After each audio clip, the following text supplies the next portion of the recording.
এবার এসআইআর নিয়ে review meeting নদিয়াতে। Nadia জেলাশাসকের দপ্তরে এদিন মুখ্য নির্বাচনী আধিকারিক এবং নির্বাচনী আধিকারিকরা উপস্থিত হন এবং তারপরেই জেলাশাসককে সঙ্গে নিয়ে এবং অন্যান্য আধিকারিকদেরকে সঙ্গে নিয়ে এই রিভিউ মিটিং অনুষ্ঠিত হয় এবং রিভিউ মিটিংয়ের শেষে রীতিমতো সাংবাদিকদের মুখোমুখি হয়ে মুখ্য নির্বাচনী আধিকারিক মনোজ কুমার আগরওয়াল তিনি জানাচ্ছেন যে সমস্ত কাজই প্রায় সম্পন্ন হয়েছে এবং আজকে একটা নর্মাল রিভিউ মিটিং ছিল এবং তার সাথে সাথে সিএ প্রসঙ্গে তিনি জানান এটা নির্বাচন কমিশনের আওতায় নয়, এটা নির্বাচন কমিশনের আওতায় হলে তারা বলতে পারবেন। তবে আপাততভাবে যেভাবে এসআইআর এর কাজ নদিয়া জেলা জুড়ে হচ্ছে তা সর্বাঙ্গীনভাবে সুষ্ঠুভাবে হচ্ছে বলেও তিনি এদিনকে জানিয়েছেন। বিএলও যেটা যেটা খুব আছে ও তো ইয়ারও সঙ্গে যোগাযোগে আছেন, ইয়ারও সঙ্গে বিডিও সঙ্গে যোগাযোগ আছেন।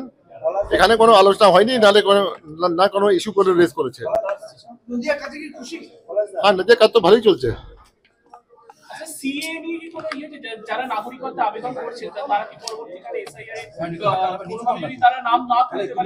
না না, এটা কোনো আলোচনা হয়নি। সিএ তো আমাদের ইতিহার মধ্যে নেই।